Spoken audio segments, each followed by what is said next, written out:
Hello. Apparently, it seems I got ahead of myself. I thought it would be a good idea to do some videos reading my favorite chapters from A Moment of Faith. But alas, it seems that some people liked that. So now my publisher has asked me to do video of the first 10 chapters. And so they wanted me to start at the very beginning. And after all, someone once said that's a very good place to start. Any musical theater fans out there? Anyone? All right, anyway, so I'm going to start from the beginning, from the prologue. And then if you've already seen the video of chapter 2, then you can relive it once we get there, and then you can hopefully catch up and everything will sort itself out in the end. So let's dive into it from the beginning.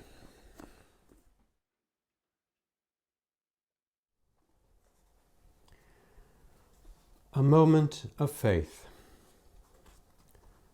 Prologue. Copenhagen, 1840. Never in history had the perfection of a life rested in the hands of a moment. Of this he was certain. He was manically scratching the door frame with his fingernails, but felt no discomfort from the splintered wood. He looked at his fingers. The tremors were getting worse. This day had nothing to do with his future as a celebrated philosopher and deliverer of Christianity. Neither was it linked to his becoming scandalous front-page news. That was still years away. To him, she was entrancing. He was a mere scholar of theology who felt his heart erupting with want inside his chest as he hesitantly looked out from behind the door with everything to lose. He squinted his nocturnal eyes against the dim daylight. This day was about everything his future would not be. It was about matters of the heart, matters of life and death, about the empirical elements of life, which had caused him countless grievances and immense distress through the previous years. He gazed down the damp and gloomy Nørregade from his lodgings at number 68. The weather was not in the least in accordance with the grandeur of the occasion. Low hanging and ominous skies blocked the sun like a monstrous oppressor. Summer had indeed passed, yet for an 8th of September it should have been warmer. He looked up and down the cobbled street, apprehensive of the imminent venture. An intoxicating mess of emotions bordering on a manic sense of obligation for resolution filled him to the brim of his soul, of his entire being. Lust had dominated him day and night for months, and it was lust that now led his hand as it placed the top hat upon his head. He wanted it more than anything he had ever wanted. Her. He wanted her. With the hat firmly placed on his head and a tight grip on his favorite walking stick, he strolled down the footway from Nørregade to Our Lady's Church. No, not strolled. He strode. He had a purpose. There was haste yet hesitation in his pace. The rugged cobbles beneath his soles were slippery from the morning drizzle. Such weather burdened the entire street, nay, the entire city inside its ramparts, with an insufferable stench of mould and poor sewage. As he neared the square, he felt the all too familiar church towering above him. It was casting a lengthy shadow towards him, not unlike a devastated father looking down upon his fallen son with an aggrieved look. Ironically, this imposing building, the crowning symbol of a malignant patriarchal institution, was named after a woman, Vor Frue Kirke, Our Lady's Church. Irony was truly precious to him.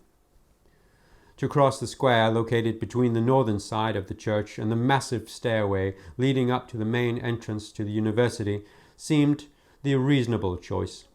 Yet these stairs, like the church, were far too familiar. He had spent years in there, a myriad of hours studying theology and enduring countless arguments with professors. To him, crossing the square was like traversing a coliseum, with these monumental institutions glaring down at him from either side, holding expectations he would never meet. He opted for the narrow street along the south side of the church, a street with the most peculiar of names, given its location behind the church. Dyrkøb, meaning animal market. He crept along the walls of the building, along the narrow footway, his eyes on the cobbles. He did not dare look up, fearing having to face the shadow of the church, hovering above him. Once the church behind him, he looked up as he crossed Strøget towards the square of Højbroplads. He passed the Stork Fountain, and in that same moment, the buildings parted before him like clouds after a storm in the most sugar-sweet of romantic writings, revealing the bright blue skies and the embracing warmth of the sun. There lay the gates to his heavenly kingdom, the gates to his heart's desire, to her street, Børsgade, number 66, right next to the Royal Stock Exchange, Børsen, with the 4 dragons on its roof, whose tails twirled into a tall copper spire with a blue-green patina from centuries of shifting weather. The time of shorts, ramshackle shoes, and knee-high socks, which as a child earned him the nickname Søren the Sock, was long gone. Now he sported tailored breeches and perfectly polished long leather boots. The cravat, daringly showing above the vest, was tied immaculately. The top hat, made of the finest silk, was brushed to a divine shine, and he had wedged his favorite black walking stick with the silver knob under his arm. Notwithstanding the emotional severity of the event, this day did not call for the sublime of his wardrobe. The lemon-yellow double-breasted frock coat with the large, fashionable silk buttons, a coat that enabled him to saunter down the street or to enter any room and instantaneously become the center of attention. This, married with his astounding oratory skills, had already earned him the reputation of a debonair, the young dandy heir wasting away his father's hard-earned money, living a lavish life in upper-class Copenhagen. Yet this day did not call for his routine flamboyance. He had dressed appropriately with an elegant grey frock. En route for the object of his desire, he did not wish to draw any more attention to his person than necessary. Still, the coat was only a mediocre attempt to hide his inward lounging shoulders and poor posture, and it did nothing to conceal the protruding head nor the prominent nose. Passion urged him to increase his pace as he neared the gates to heaven, but he suppressed this urge. There she was. Despite his 27 years of age, he was a master of timing, the art of finding himself in the right place at the right time, and this seemingly impromptu meeting was, in effect, a result of meticulous planning. She had just ended her piano lesson and was heading home at this precise moment and on this particular street. Silently he strode up behind her as she reached the entrance to number 66. His sudden presence startled her. She looked into his charismatic eyes, so intimidatingly expressive they frightened her. It had been years since she had first been ensnared by those eyes. From the first glance, there had been an immediate curiosity lurking behind the fear. With time, curiosity grew into a near state of addiction, a reciprocated addiction. After having awaited his initiative for a moment, the first words of this tragic tale departed from her lips in a whisper. "They are both out." He looked at her. There, in her eyes, was the encouragement he had been craving. They walked up the stairs and entered the grandiose residence suitable for nobility, where she was living with her parents. Her father could afford the splendor of the place, owing to his position as titular Councillor of State. There they were, standing in the center of the parlor. The tension between them was almost visible to the eye. She was a mere 18 years of age. In her eyes he saw restlessness, neither worry nor anxiety, but lustful, amorous rebellion. The volcanic restlessness of love longing to be unleashed. However, he knew it would be highly inappropriate, especially if someone should enter unannounced and bear witness to their encounter. He asked her if she would play for him. He hoped this request would quieten her lust enough for him to summon up the courage needed for his own endeavor. He had set out willing to risk it all, to achieve it all. As she sat there, playing the grand piano, she seemed composed, yet the looks she sent him between the striking of the keys and the notes floating towards him were like Juliet secretly gazing at Romeo across the crowded ballroom in old Verona. With an unexpected confidence and pathos, he snatched the sheets of music in front of her and threw them across the floor.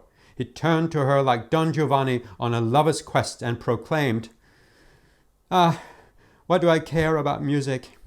It is you whom I seek, you whom I have been endlessly yearning for these past 2 years." Silence. Utter silence. He stood there with his mouth open, awaiting her answer. His strained breathing, growing more and more shallow, became much too apparent to him. His adrenaline level rose as his insides stirred with doubt.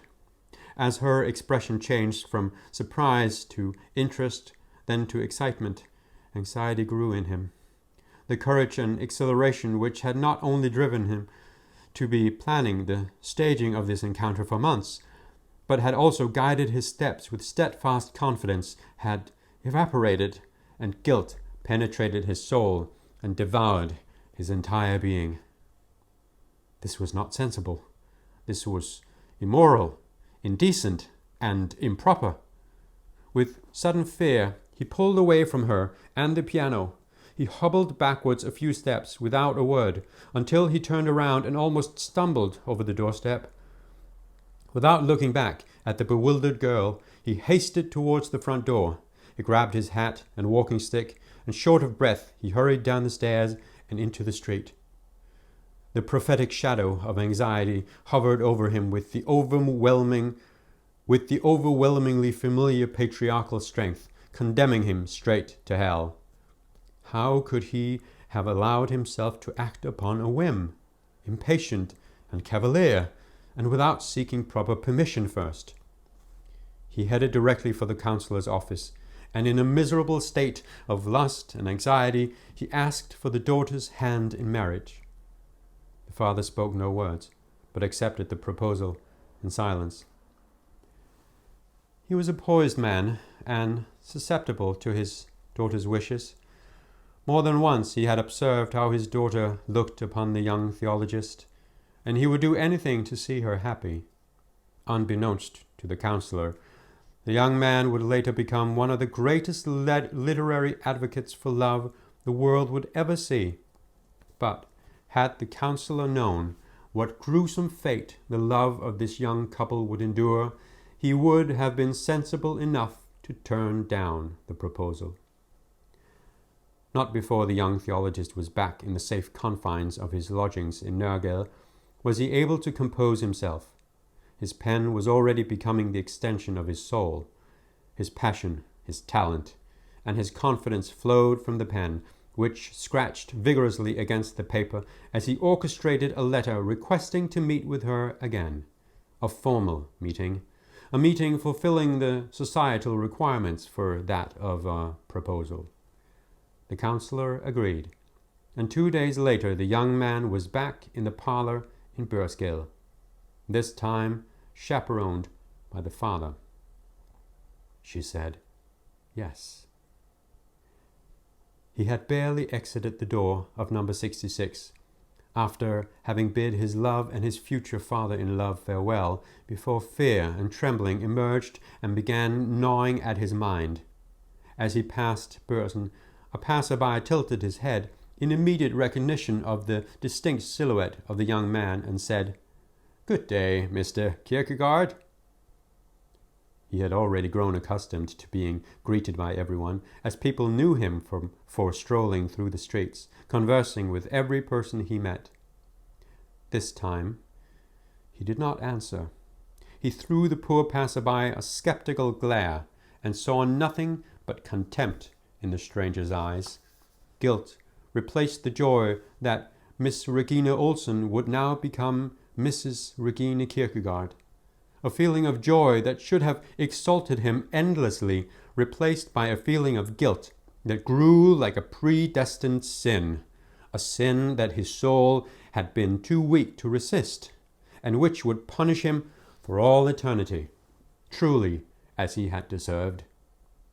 Barely had he crossed Strøget before his dark mind had persuaded him that he had made a terrible mistake.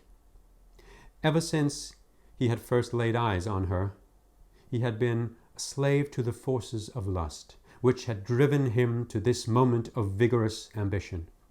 He had just become engaged to the love of his life, conscious he could never provide her with the life she deserved, and he could never become the husband he so yearned to be. For he carried a sinister secret, a secret he would never share with her. Now he had sealed his own fate by letting his desires get the best of him. A life-long commitment. What was he thinking? To break off an engagement during these times and in these societal circles equaled nothing short of a scandal. He could not escape. Or could he? As he hurried along the narrow footway of Dyrkøb, for the 4th time in only 3 days, a mere stone's throw from safety, he opened his mouth, and a few near-silent words flowed from his quivering lips. "I know, Father, I know." The end of one of the most devastating love stories in history had begun.